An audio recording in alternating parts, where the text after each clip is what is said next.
Jonathan Harker's Journal. 3rd of May, Bistritz. Left Munich at 8:35 p.m. on 1st of May, arriving at Vienna early next morning. Should have arrived at 6:46, but train was an hour late. Budapest seems a wonderful place from the glimpse which I got of it from the train, and the little I could walk through the streets. I feared to go very far from the station, as we had arrived late, and would start as near the correct time as possible. The impression I had was that we were leaving the west and entering the east. The most western of splendid bridges over the Danube, which is here of noble width and depth, took us among the traditions of Turkish rule. We left in pretty good time and came after nightfall to Klausenberg. Here I stopped for the night at the Hotel Royal. I had for dinner, or rather supper, a chicken done up some way with red pepper, which was very good but thirsty. Memo, get recipe for Mina. I asked the waiter and he said it was called paprika hendel, and that, as it was a national dish, I should be able to get it anywhere along the Carpathians. I found my smattering of German very useful here indeed. I don't know how I should be able to get on without it. Having had some time at my disposal when in London, I had visited the British Museum and made search among the books and maps in the library regarding Transylvania. It had struck me that some foreknowledge of the country could hardly fail to have some importance in dealing with a nobleman of that country. I find that the district he named is in the extreme east of the country, just on the borders of the three states, Transylvania, Moldavia, and Bukovina, in the midst of the Carpathian Mountains, one of the wildest and least known portions of Europe. I was not able to light on any map or work giving the exact locality of the Castle Dracula, as there are no maps of this country as yet to compare with our own Ordnance Survey maps. But I found that Bistritz, the post town named by Count Dracula, is a fairly well-known place. I shall enter here some of my notes, as they may refresh my memory when I talk over my travels with Mina. In the population of Transylvania there are 4 distinct nationalities: Saxons in the south, and mixed with them are the Wallachs, who are the descendants of the Dacians; Magyars in the west, and Shekeles to the east and north. I am going among the latter, who claim to be descended from Attila and the Huns. This may be so, for when the Magyars conquered the country in the 11th century, they found the Huns settled in it. I read that every known superstition in the world is gathered into the horseshoe of the Carpathians, as if it were the center of some sort of imaginative whirlpool. If so, my stay may be very interesting. Memo, I must ask the Count all about them. I did not sleep well, though my bed was comfortable enough, for I had all sorts of queer dreams. There was a dog howling all night under my window, which may have had something to do with it. Or it may have been the paprika, for I had to drink up all the water in my carafe, and was still thirsty. Towards morning I slept and was wakened by the continuous knocking at my door, so I guess I must have been sleeping soundly then. I had for breakfast more paprika, and a sort of porridge of maize flour which they said was mamaliga, an eggplant stuffed with forcemeat, a very excellent dish which they call impletata. Memo, get a recipe for this also. I had to hurry breakfast, but the train started a little before 8, or rather it ought to have done so, for after rushing to the station at 7:30, I had to sit in the carriage for more than an hour before we began to move. It seems to me that the further east you go, the more unpunctual are the trains. What ought they to be in China? All day long we seemed to dawdle through a country which was full of beauty of every kind. Sometimes we saw little towns or castles on the top of steep hills, such as we see in old missals. Sometimes we ran by rivers and streams, which seemed from the wide stony margin on each side of them to be subject to great floods. It takes a lot of water and running strong to sweep the outside edge of a river clear. At every station there were groups of people, sometimes crowds, and in all sorts of attire. Some of them were just like the peasants at home, or those I saw coming through France and Germany, with short jackets and round hats and homemade trousers, but others were very picturesque. The women looked pretty, except when you got near them, but they were very clumsy about the waist. They had all full white sleeves of some kind or other, and most of them had big belts with a lot of strips of something fluttering from them like the dresses in a ballet. but of course there were petticoats under them.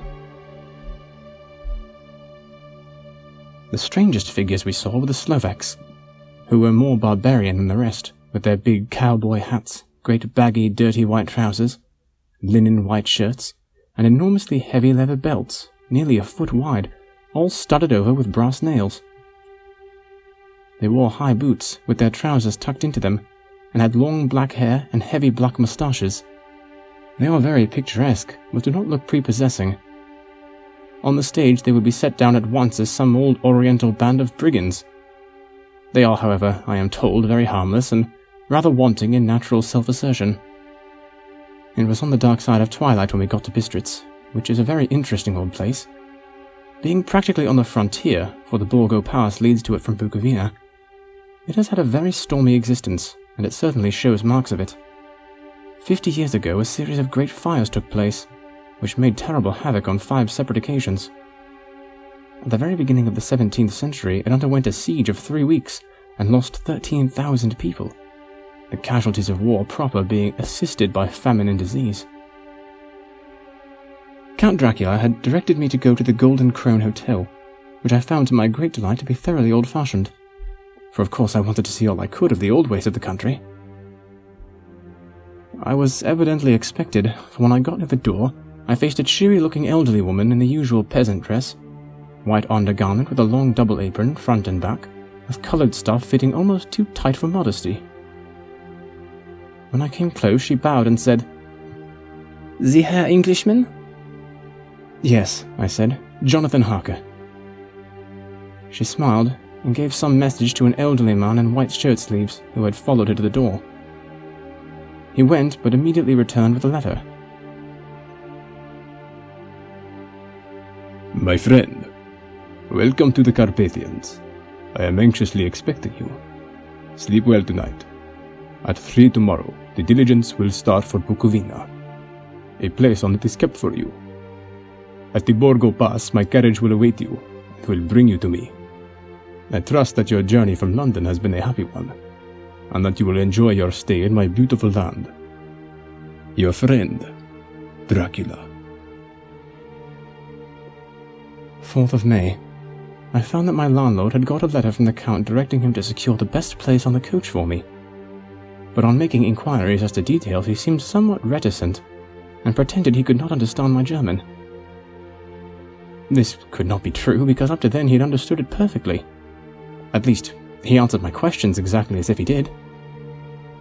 He and his wife, the old lady who had received me, looked at each other in a frightened sort of way. He mumbled out that the money had been sent in a letter, and that was all he knew.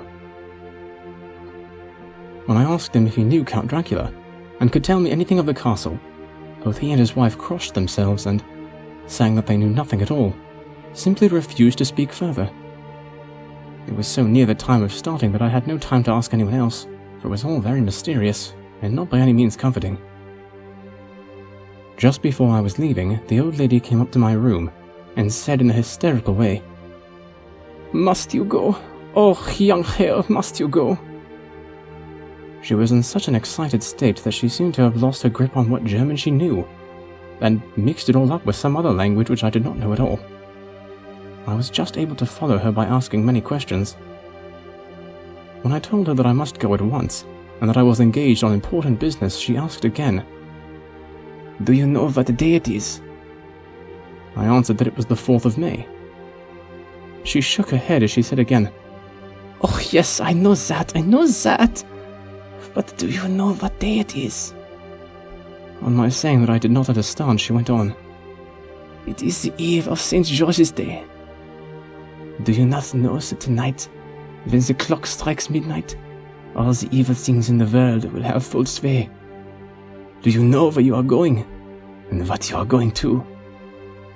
She was in such evident distress that I tried to comfort her, but without effect.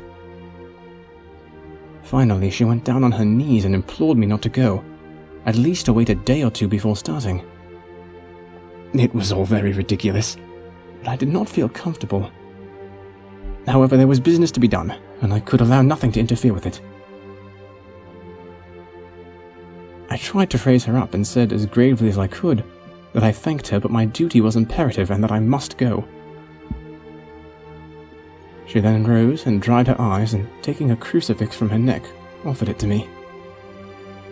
I did not know what to do, for as an English churchman, I have been taught to regard such things in some measure as idolatrous, and yet it seemed so ungracious to refuse an old lady meaning so well, and in such a state of mind.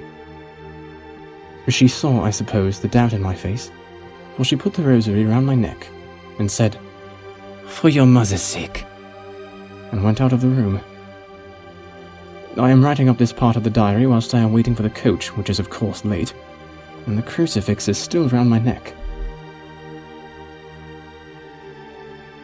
Whether it is the old lady's fear, or the many ghostly traditions of this place, or the crucifix itself, I do not know, but I am not feeling nearly as easy in my mind as usual. If this book should ever reach Mina before I do, let it bring my goodbye. Here comes the coach. 5th of May. The castle. The grey of the morning has passed, and the sun is high over the distant horizon, which seems jagged, whether with trees or hills I know not, for it is so far off that big things and little are mixed. I am not sleepy, and as I am not to be cold till I awake, naturally I write till sleep comes. There are many odd things to put down, and, lest who reads them may fancy that I dined too well before I left Bistritz, let me put down my dinner exactly.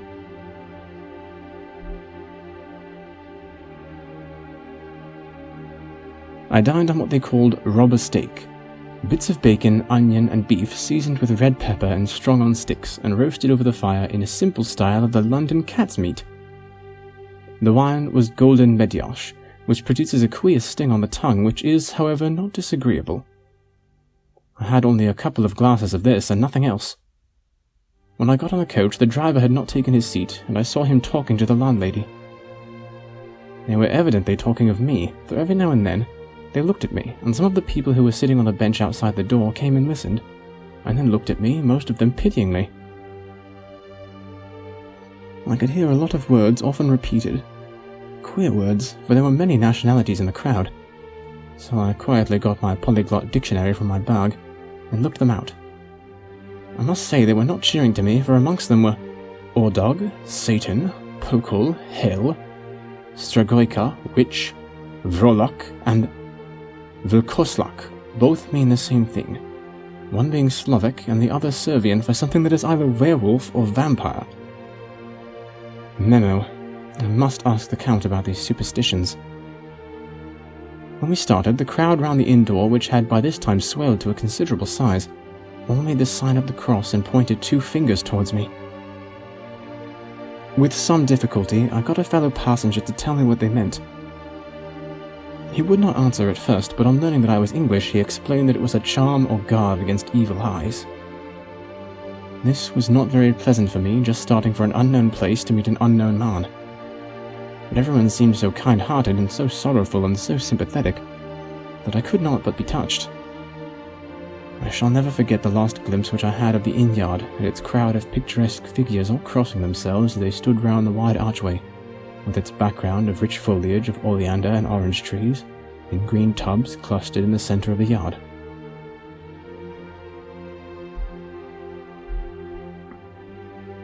Then our driver, whose wide linen drawers covered the whole front of the box seat, Gotze as they call them, cracked his big whip over his 4 small horses, which ran abreast, and we set off on our journey.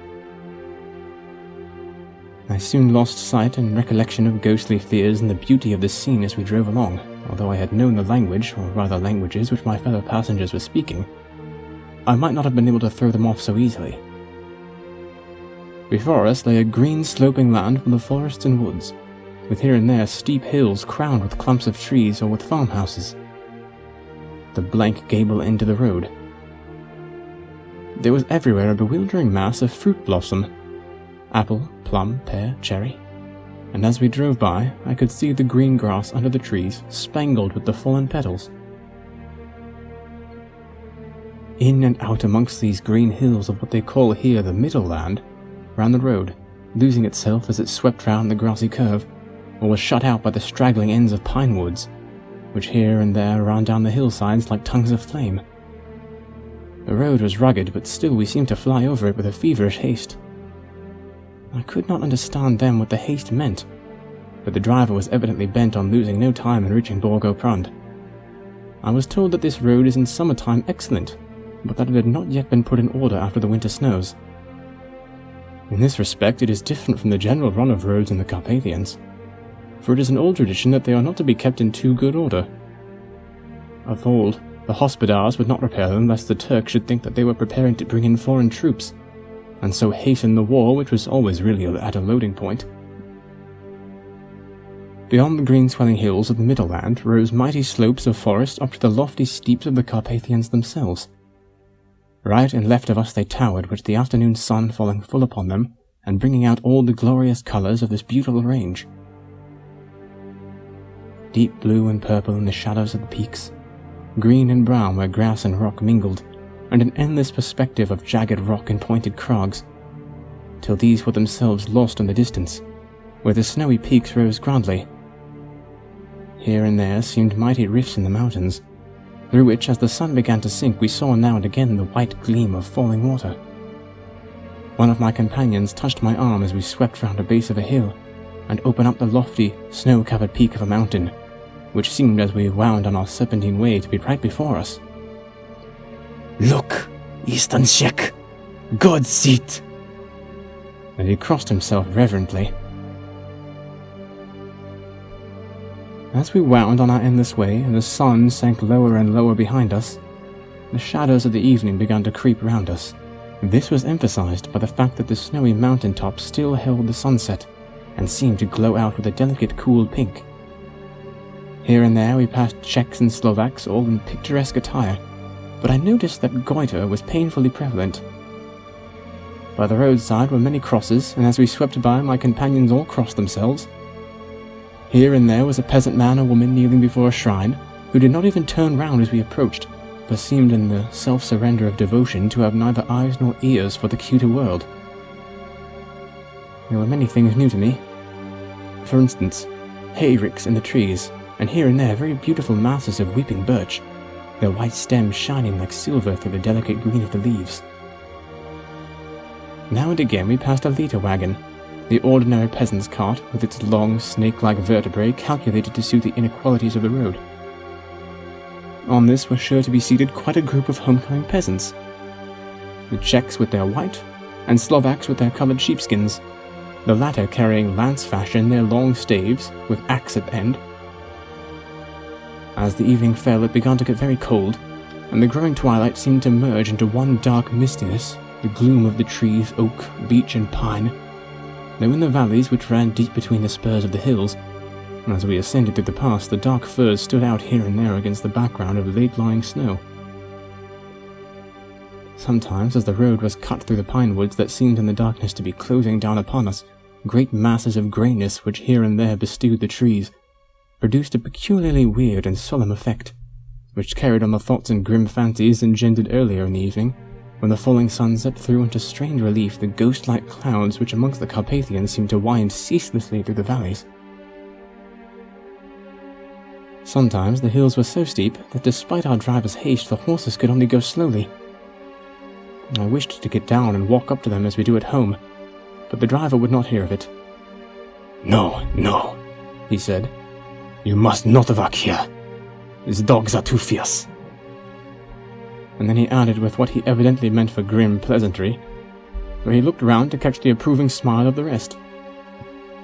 "And you may have enough of such matters before you go to sleep." The only stop he would make was a moment's pause to light his lamps. When it grew dark, there seemed to be some excitement amongst the passengers, and they kept speaking to him one after another, as though urging him to further speed. He lashed the horses unmercifully with his long whip, and with wild cries of encouragement urged them on to further exertions. Then, through the darkness, I could see a sort of patch of grey light ahead of us, as though there were a cleft in the hills. The excitement of the passengers grew greater. The crazy coach rocked on its great leather springs, and swayed like a boat tossed on a stormy sea. I had to hold on. The road grew more level, and we appeared to fly along. Then the mountains seemed to come nearer to us on each side, and to frown down upon us. We were entering on the Borgo Pass. One by one, several of the passengers offered me gifts, which they pressed upon me with an earnestness which would take no denial. These were certainly of an odd and varied kind, but each was given in simple good faith, with a kindly word and a blessing, and that same strange mixture of fear-meaning movements which I had seen outside the hotel at Bistritz. The sign of the cross, and a guard against the evil eye. Then, as we flew along, the driver leaned forward, and on each side the passengers craning over the edge of the coach peered eagerly into the darkness. It was evident that something very exciting was either happening or expected, but though I asked each passenger, no one would give me the slightest explanation. This state of excitement kept on for some little time, and at last we saw before us the pass opening out on the eastern side. There were dark, rolling clouds overhead, and in the air the heavy, oppressive sense of thunder. It seemed as though the mountain range had separated two atmospheres, and that now we had got into the thunderous one. I was now myself looking out for the conveyance which was to take me to the Count. Each moment I expected to see the glare of lamps through the darkness, but all was dark. The only light was the flickering rays of our own lamps, in which the steam from our hard-driven horses rose in a white cloud. We could see now the sandy road lying white before us, but there was on it no sign of a vehicle. The passengers drew back with a sigh of gladness which seemed to mock my own disappointment. I was already thinking what I had best do, when the driver, looking at his watch, said to the others something which I could hardly hear. It was spoken so quietly and in so low a tone I thought it was an hour less than the time. Then, turning to me, he spoke in German worse than my own. There is no carriage here. The Herr is not expected at all. He will now come on to Bukowina and return tomorrow or the next day. Better the next day. Whilst he was speaking, the horses began to neigh and snort and plunge wildly, so that the driver had to hold them up. Then, amongst a chorus of screams from the peasants, and a universal crossing of themselves, a caleche with 4 horses drove up behind us, overtook us, and drew up beside the coach.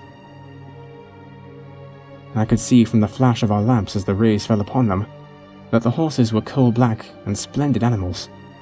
They were driven by a tall man with a long brown beard, and a great black hat, which seemed to hide his face from us. I could only see the gleam of a pair of very bright eyes, which seemed red in the lamplight, as he turned to us. He said to the driver, "You are early tonight, my friend." The man stammered in reply, The English Herr was in a hurry. To which the stranger replied, "That is why, I suppose, you wished him to go on to Bukowina." You cannot deceive me, my friend. I know too much, and my horses are swift. As he spoke, he smiled, and the lamplight fell on a hard-looking mouth, with very red lips and sharp-looking teeth as white as ivory. One of my companions whispered to one another a line from Bürger's Lenore. Denn die Toten reiten schnell. For the dead travel fast. The strange driver evidently heard the words, for he looked up with a gleaming smile.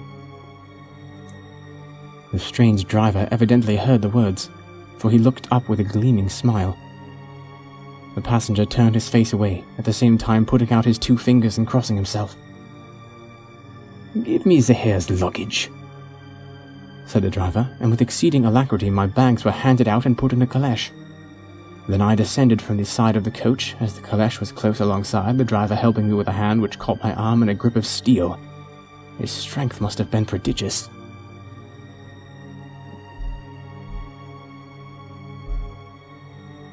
Without a word, he shook his reins. The horses turned, and we swept into the darkness of the pass.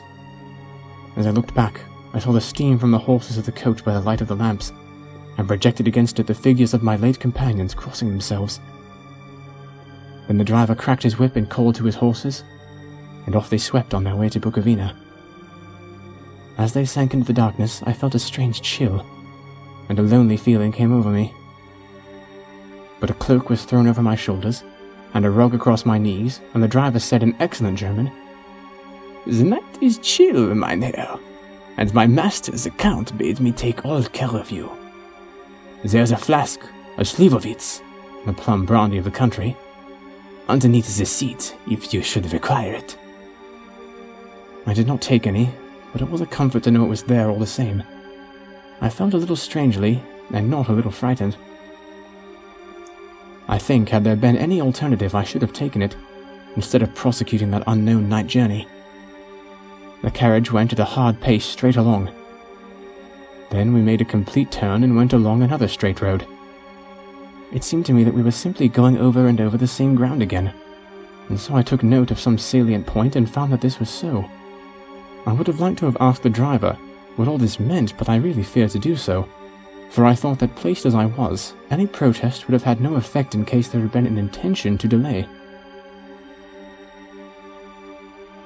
By and by, however, as I was curious to know how time was passing, I struck a match and by its flame looked at my watch.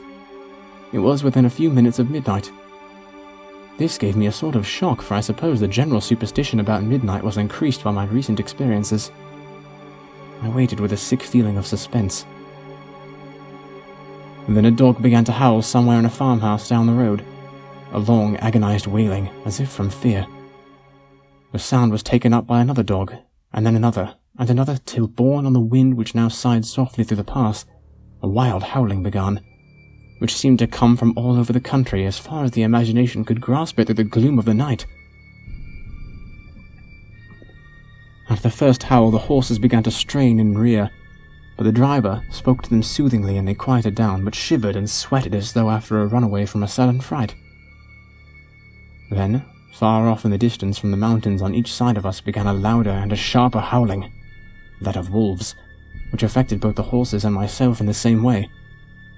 For I was minded to jump from the caleche and run whilst they reared again and plunged madly, so that the driver had to use all his great strength to keep them from bolting. In a few minutes, however, my own ears got accustomed to the sound, and the horses so far became quiet that the driver was able to descend and stand before them.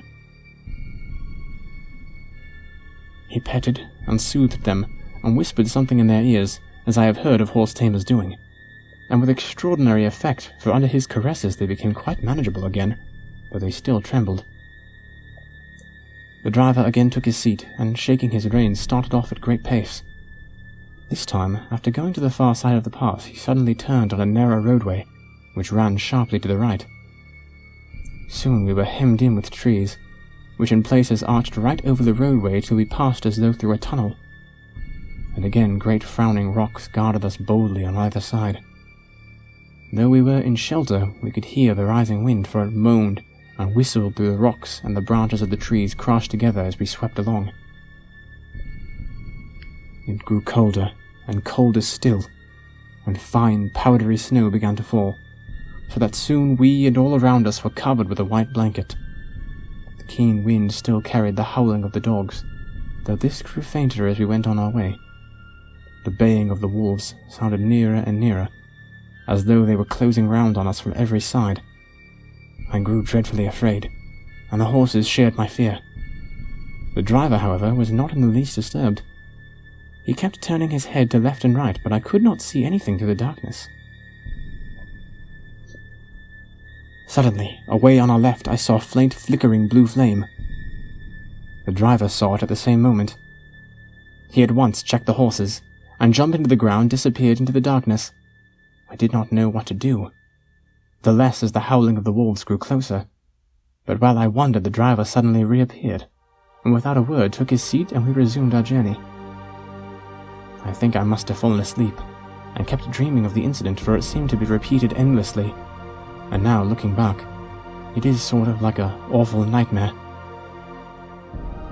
Once the flame appeared so near to the road that even in the darkness around us I could watch the driver's motions. He went rapidly to where the blue flame arose. It must have been very faint, for it did not seem to illuminate the place around it at all, and gathering a few stones, formed them into some device. Once there appeared a strange optical effect. When he stood between me and the flame, he did not obstruct it, for I could see its ghostly flicker all the same. This startled me, but as the effect was only momentary, I took it that my eyes were deceiving me, straining through the darkness. Then, for a time, there were no blue flames, and we sped onwards through the gloom, with the howling of the wolves around us as though they were following in a moving circle.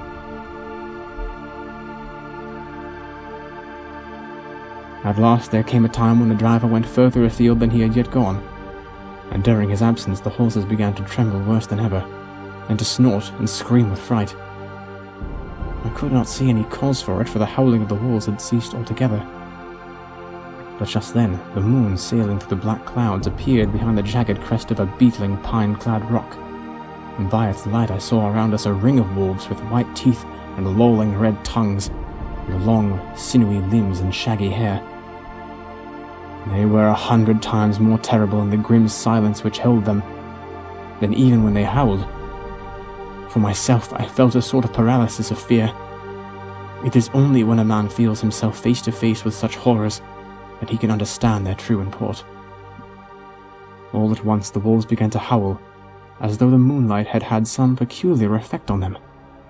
The horses jumped about and reared, and looked helplessly around with eyes that rolled in a way painful to see. But the living ring of terror encompassed them on every side, and they had perforce to remain within it. I called to the coachman to come, for it seemed to me that our only chance was to try and break out through the ring, and to aid his approach I shouted and beat the side of the caleche, hoping by the noise to scare the wolves from the side, so as to give him a chance of reaching the trap. How he came, I know not, but I heard his voice raised in a tone of imperious command, and looking towards the sound I saw him stand in the roadway.